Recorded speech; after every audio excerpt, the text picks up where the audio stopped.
Hello, thanks for joining me today. I'm Jan Clothier of Thinking Stamping, and I'm an Independent Stampin Up demonstrator based in New Zealand. And today I thought I'd share with you this card that I made for the latest inspiration blog hop at Around the World on Wednesday.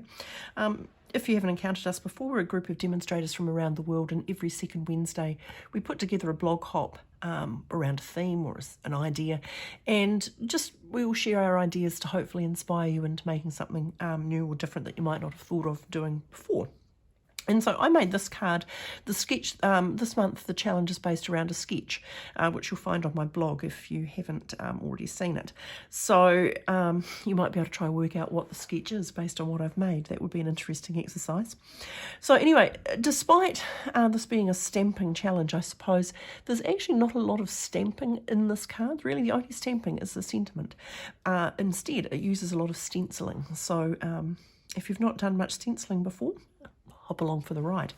So what do you need to make this card? Well, this stencil set, it is called the Abundant Beauty Decorative Masks, and you get, there are these four, which if you can see, they join together to make sunflowers. There's also three other stencils or masks in the set that I'm not using today. There's a snowflake, a sort of a bunch of different autumn leaves, and a kind of a houndstooth background, but we're not using those ones today. We're going to use the ones that join together to make the leaves and the sunflower. And to make life easy on you, they have a notch so that you can line them up easily, and helpfully they're also numbered, so it's really pretty hard to go wrong. We'll find out as I go whether that's true or not, but I believe it's quite hard to go wrong. Okay, so the Abundant Beauty Decorative Masks are the key star event of this card. Now, if you see anything that I use in the course of today's video and you live in New Zealand, then please feel free to shop with me. There's a link to my online store in the video description below. So I've used a card base of thick white cardstock. So it's the width of an A4 piece of paper, 21 centimetres. It's scored at 10.5, and I've cut it at 14.8. If you are an imperial person, then just use whatever your standard sized card base is, because this is the standard size card base for me. Right, so thick white card base. Now I've got a piece of Moody Mauve, which is 0.5 centimetre smaller, and if you're an imperial person, that's about 1/4 inch. So this is 10 centimetres by 14.3, and it is going to mat onto the front of the card like that.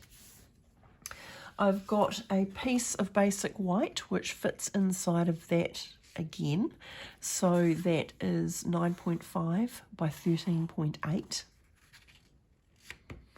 I have got a strip of Designer Series paper in Moody Mauve. It's from the 2023 to 2025 in colour 6x6 Designer Series paper stack. So they're just standard designs in each of the colour families. So I've got a little strip of that. It's 1.5 centimetres wide, and it is 13.8 centimetres long, because it's going to go there. It's slightly wider than I need it, so there's going to be a bit of an overlap. Now I've got another strip of basic white. It's 5 centimetres by 14.3, and you can see that I've already embossed it using the exposed brick 3D folder, but you could use any folder that you've got that you like, and that's eventually going to go on there. And then for the inside of the card, I have got another mat of Moody Mauve, so that's 10 by 14.3, and another piece of white, 9.5 by 13.8, and you can decorate that as you like, but we'll just pop it aside for now because we don't need it for making the front of the card.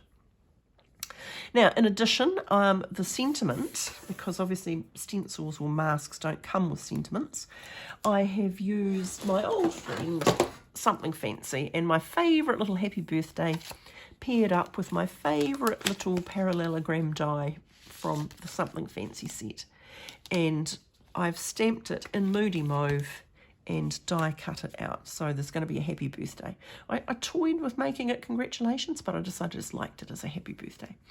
And so apart from that, then you just need a piece of basic white to do your stenciling on. Now, you can use any sized bit that you like. You can probably use bits of scrap and whatever. But I thought since I was demonstrating on the video, I would attempt to use a decent sized piece of paper and not scrap.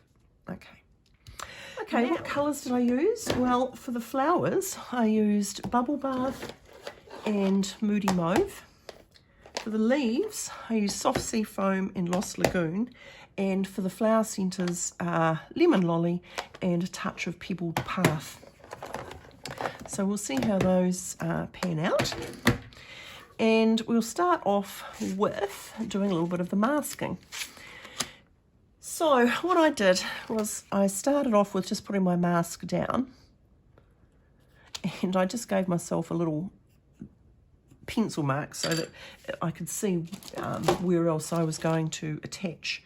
You know, if I wanted to line up the other numbers, I knew where the notch had been. And I'm just going to use a piece of washi tape to hold that down, and a couple of pieces of washi tape just to hold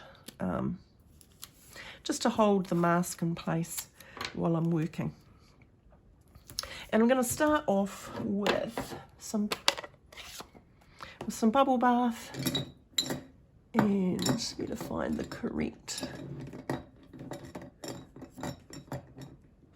Here we go. Okay, now I really only want these two flowers, the two smaller ones. So I'm just going round and round. I'm holding the mask as firmly, so because you don't want movement, and you just need to decide how dark you want them to be. You know, you can go as light or as dark as you like. If I wasn't doing this video, I'd do the third one while I was at it. Just because why not? Because it's always going to be useful for something else. But in the interests of saving your time and mine, I'm not going to do that. So now I'm going to take Moody Mauve, and I'm just going to add in a darker coloration around the centre.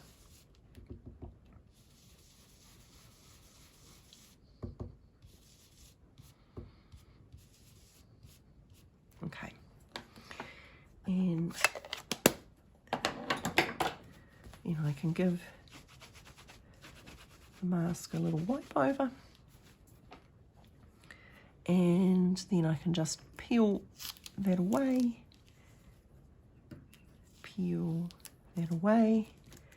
and move along to the next thing I'm going to do, which is going to be the centres. So I'm quite grateful now to have that little mark there to just show me exactly where to line it up. And again, I'm just going to use my washi tape to hold it. And now I'm going to go for the Lemon Lolly. And again, you can go as light or as dark as you want. Be as subtle or as proud as you want to be. Okay, just give that a wipe over. I'll give them like a proper clean up when I finish my whole work session, but I just don't really want ink to transfer to the wrong places accidentally, so I just give it a quick tidy up before I move along. Right, and then I'm going to take this numbered mask and pop that back into the slot, line it up to where it looks good, and pop my washi tape back on. And now I'm going to go for the Pebbled Path and just give it a bit of a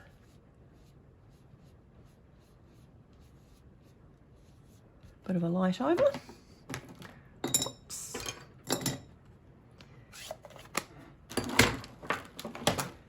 And get my cloth. Okay, so that should pretty much do my flowers. Okay.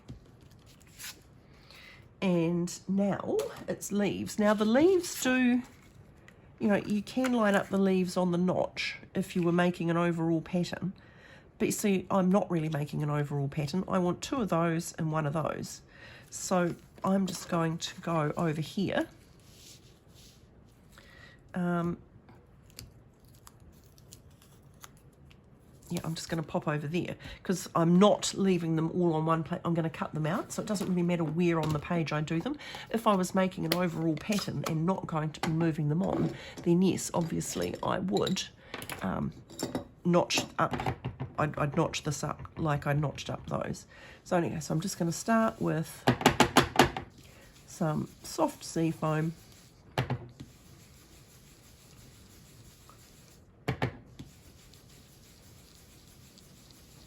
And here for that little one.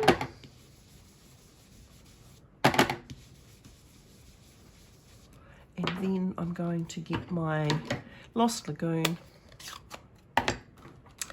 and I'm just going to pop some at the top of that. That's a bit violent. A little bit darker than I anticipated, but you know, sometimes things just turn out really bit different. And so now I've got all my friends ready to roll, and I just need to get my scissors and do a bit of fussy cutting.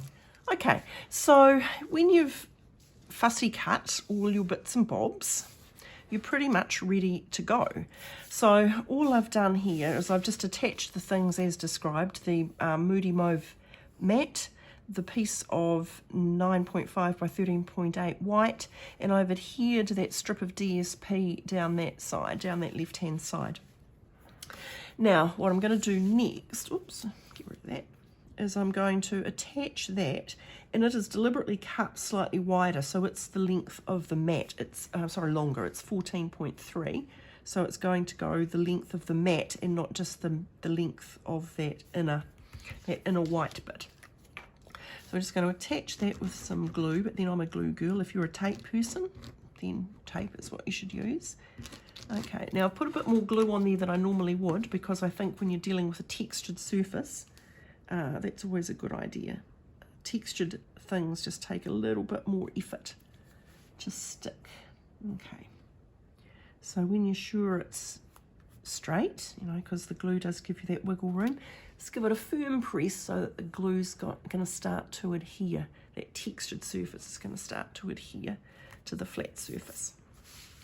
Now the fun bit is doing the arranging of your flowers and leaves. Don't know, has anyone worked out what the sketch might have been yet? Okay, I have gone slightly off-piste, I think. It's still within the confines of the sketch, but it's probably not immediately obvious what the sketch was.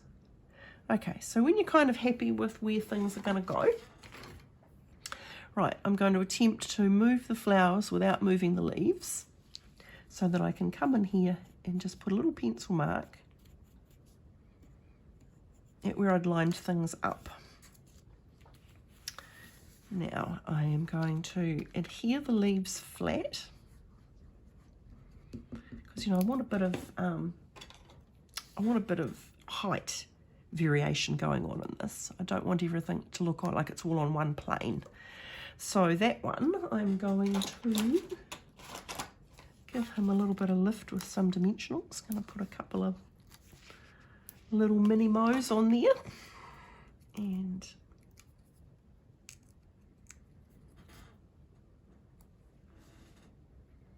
attach them there. And this one is going to be a little flatty.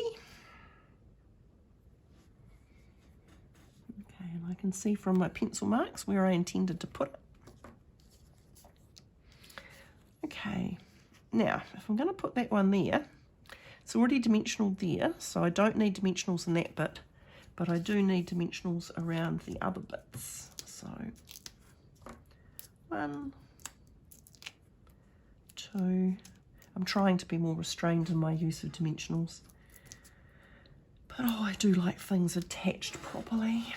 Okay, and a little bit of glue there where it's going to go over the leaf. And then there he goes. And then this one, where am I going to pop him?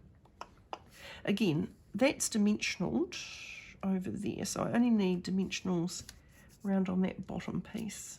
A couple will do.